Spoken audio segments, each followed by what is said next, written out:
جون جون جون جون جون جون تاني جون. كتير عايز احضر ماتش ومش عارف، لازم تعمل بطاقة المشجع مش عارف ايه، والناس تقول لك مش هتعرف تعملها مش عارف ايه. فجيت وقلت هجرب بنفسي وهنشوف، والموضوع طلع سهل جدا. رحت عملت بطاقة المشجع، لو عايز تعرف انا عملتها ازاي خش على الانستجرام. فيلا بينا، هنحضر النهارده ماتش مهم جدا في الاستاد، اتلعب فيه اخر ماتش لكاس العالم زمان بتاع مصر، مصر خسرت فيه. يلا بينا نحضر الماتش، نشوف الماتش عامل ازاي، نشوف التنظيم، نشوف الاجواء في روسيا. يلا بينا. تذكرة اهو، هنا تخش في الدور تعملها اونلاين وبتظهر. مش اول مرة احضر ماتش هنا، ولكن هقدر اقول حاجة ان هم منظمين جدا. يعني انا جيت قبل الماتش حرفيا بساعة، قبل الماتش بساعة حجزت التذكرة، ما كانش معايا بطاقة مشجع، عملوه لي في 10 دقايق وانا قاعد. السيستم ما هنكش، ما فيش حاجة حصلت، ببلاش تذكرة. مش التذكرة مش ببلاش، بطاقة المشجع عملوه لي ببلاش وانا واقف حرفيا. حجزت التذكرة وانا واقف. فتنظيم سهل جدا، بسيط جدا، والشعب ده يعني قدم الدولة دي قد مصر 27 مرة، ولكن هم مسيطرين على الوضع حرفيا. الناس دي عندهم نظام. طبعا هنا هم عاملين مكان لفرقة روبن كازان اللي هي هنا في المدينة، ده زي الخيمة بتاعت روبن كازان، وجوه الحاجات دي كلها بيعملوها ببلاش، ما بياخدوش فلوس من حد. في ألعاب، حاجات ترفيهية، يعني مثلا دي لعبة تقف مثلا تقع بقى، فاهم، لازم انت ايه بقى تمسك اهو، يعني تقع كده اهو. بس هنا بيوزعوا حاجات على الأطفال، هنا يوزعوا حاجات عليهم، هنا يرسموا الأطفال على وشهم وهكذا. وهناك برضو نفس الكلام، بيعملوا مثلا حاجات، هنا برضو نفس الكلام، دي ألعاب. وصلنا هنا خلاص، المفروض إن احنا هنا بتاعنا سي 122، فالمفروض إن احنا نخش من هنا. دخلنا خلاص، وصلنا إلى الملعب.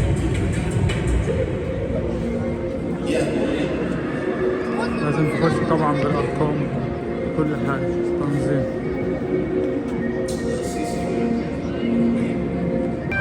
هنا بقى الناس كلها واقفة لفريق روبن كازان. التحية بقى زي النادي الأهلي كده عندنا، النشيد الوطني بتاع الفرقة.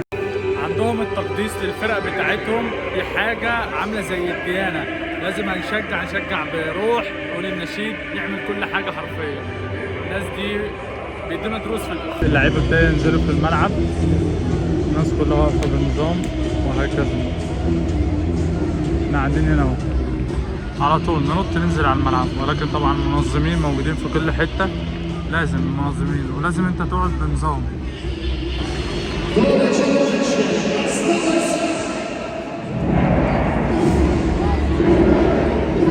هنا بيعدوا الثواني، اول ما الثواني هتخلص هيبدأوا الماتش.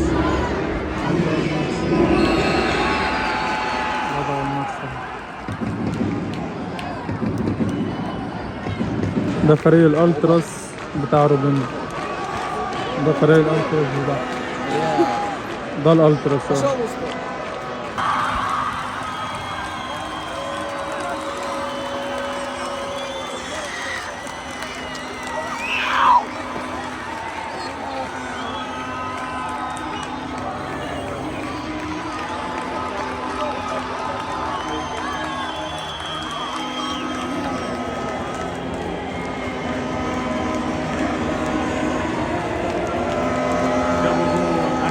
جابوا جول.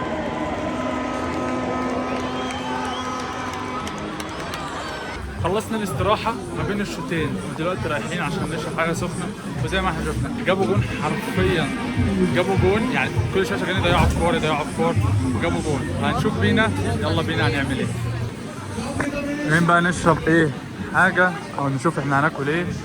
الناس كلها بقى طبعا هنا ايه، جايين بقى هنا بقى ايه، كل واحد جاي يشوف اللي هياكل ايه، اللي هيشرب ايه.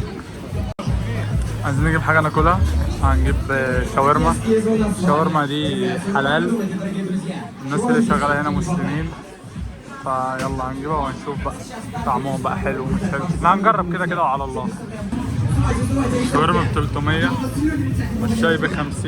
الاسعار دي بالنسبة ان هي هنا في الاستاد والله كويسة بالنسبة لبره جدا. جبنا شاي وجبنا شاورما، شاي بالليمون توب التوب، مقارنة بأسعار بره. الاسعار هنا هي ما اختلفتش، ما زادتش حاجه، يعتبر فرق حاجه بسيطه قوي. وده في روسيا كتير جدا. عندنا في مصر بقى انت الحاجه ازازه الميه بتبقى بره ب 10 جنيه جوه ب 50 جنيه، ما تفهمش ليه مع ان هي ازازه الميه. ندوق الشاورما بقى.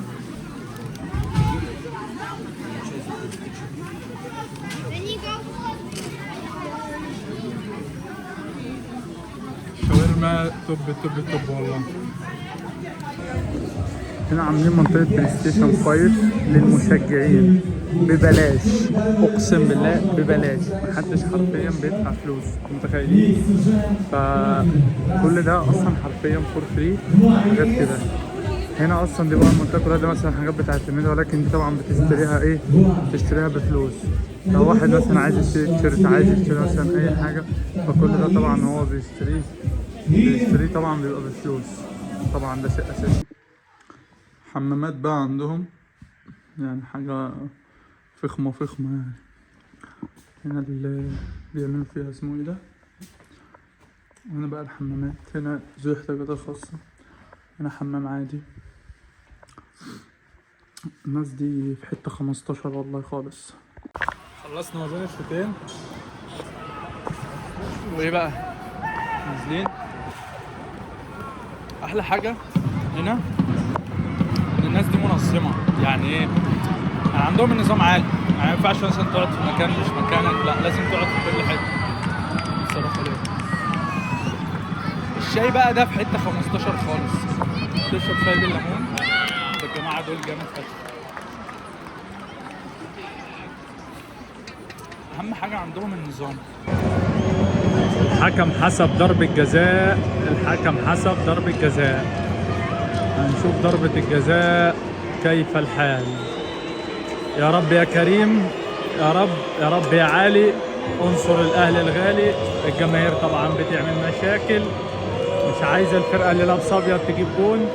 واضح ان اي حد بيلبس ابيض يعني الناس بتكرهه، سبحان الله. الظاهره مش في مصر بس. يا رب يا رب ارحمنا، يا رب استر، يا رب. لا لا.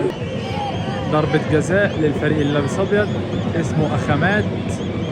واضح ان اي حد لابس ابيض الناس شغاله تزمر. حكم داخل يشوط ضربة الجزاء، داخل يشوط ضربة الجزاء وصدها. يا الله، يا سلام عليك يا ابني، يا سلام يا سلام. هي دي فرحة الجماهير. يا سلام يا سلام. الله الله. صد ضربة الجزاء، صد ضربة الجزاء، صد ضربة الجزاء. خلصت المباراة، خلصت المباراة والفرقة كسبت بتاعت كازان، اللهم لك الحمد. والجماهير فرحانة، الجماهير فرحانة. يا سلام يا سلام يا سلام يا سلام يا سلام. الجماهير فرحانة. وكابتن الفريق بيحيي الجماهير العريقة ان هي جت للمباراة النهاردة. يا سلام يا سلام. وده الباك رايت. الله عليك يا ابني، لعبت مباراة عظيمة والله. خلصنا الماتش زي ما احنا شفنا، كسبوا 2-0. التنظيم كان كويس جدا جدا جدا، حرفيا البلد دي يقدروا يقولوا لك نقدر نقول ان حرفيا بجد التنظيم كويس جدا جدا جدا. جيت ما كانش معايا بطاقة المشجع، عملت بطاقة المشجع، ما كنتش لاحق اشتري التذكرة، اشتريت التذكرة. حرفيا بجد عندهم تنظيم غير طبيعي. لازم لو انت حاجز تذكرة مثلا في مكان ايه تقعد في مكان ايه، ما ينفعش مثلا ان انا حاجز مثلا تذكرة ايه اقعد في مكان بي. فزي ما احنا شفنا تنظيم الماتشات عاملة ازاي. فبتمنى يكون الفيديو عجبكم. ما تنسوش تكتبوا في الكومنتات لو انت في اي كومنت على الفيديو او اي حاجة. ما تنسوش شير لايك سبسكرايب كومنت. نلتقي في فيديو جديد. سلام.